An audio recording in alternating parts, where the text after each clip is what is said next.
Community radio ബെൻസിഗറിൽ ഇപ്പോൾ കൊല്ലം അടയാളപ്പെടുത്തുന്നു.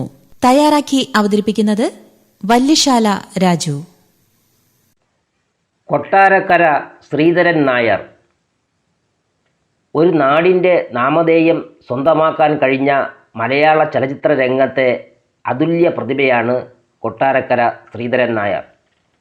4 ദശകത്തോളം മലയാള സിനിമയിൽ നിറഞ്ഞു നിന്ന ശ്രീധരൻ നായർ 1921 ഗോവിന്ദപിള്ളയുടെയും ഉമ്മിണിയമ്മയുടെയും 5ാമത്തെ മകനായി കൊട്ടാരക്കര കരടിയാട്ട് തറവാട്ടിൽ ജനിച്ചു.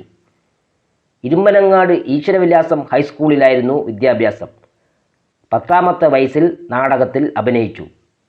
മുൻഷി പരമപിള്ളയുടെ പ്രസന്നയിൽ അഭിനയിച്ചുകൊണ്ട് അറിയപ്പെടുന്ന നാടക നടന്മാരുടെ നിരയിലേക്ക് കൊട്ടാരക്കര ശ്രീധരൻ നായർ എത്തി.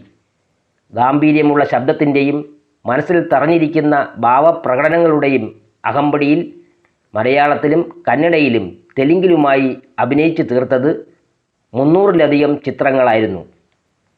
1940കളുടെ അവസാനം പ്രദർശനത്തിന് എത്തിയ പ്രസന്നയായിരുന്നു പ്രഥമ ചിത്രമെങ്കിലും രണ്ടാമത് അഭിനയിച്ച ശശിധരനായിരുന്നു റിലീസ് ചെയ്ത ആദ്യ ചിത്രം. ചെമ്മീനിലെ ചെമ്പൻ കുഞ്ഞ് എക്കാലവും പ്രേക്ഷക മനസ്സിൽ നിറഞ്ഞു നിൽക്കുന്ന കഥാപാത്രമാണ്. ഇതിഹാസ പുരാണ ചരിത്ര കഥാപാത്രങ്ങൾക്കൊപ്പം വില്ലൻ, നായകൻ, സ്വഭാവ നടൻ തുടങ്ങി ചലച്ചിത്ര രംഗത്തിന് മറക്കാനാവാത്ത വ്യത്യസ്തങ്ങളായ നിരവധി സംഭാവനകൾ നൽകി കൊട്ടാരക്കര ശ്രീധരൻ നായർ. കുഞ്ഞാലി മരക്കാരിലെയും ചെമ്മീനിലെയും അഭിനയത്തിന് രാഷ്ട്രപതിയിൽ നിന്നും, അരനാഴിക നേരത്തിലെ അഭിനയത്തിന് കേരള സർക്കാരിൻ്റെയും പുരസ്കാരങ്ങൾ ലഭിച്ചു.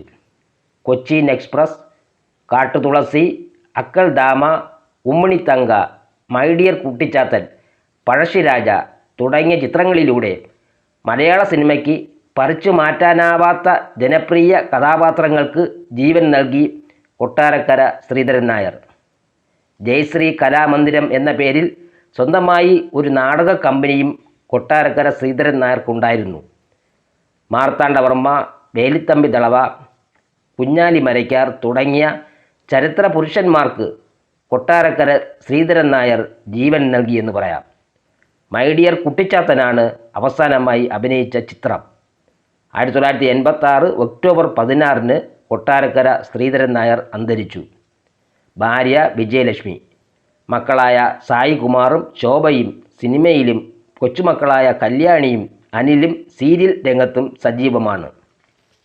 കമ്മ്യൂണിറ്റി റേഡിയോ ബെൻസിഗറിൽ ഇതുവരെ കേട്ടത് കൊല്ലം അടയാളപ്പെടുത്തുന്നു.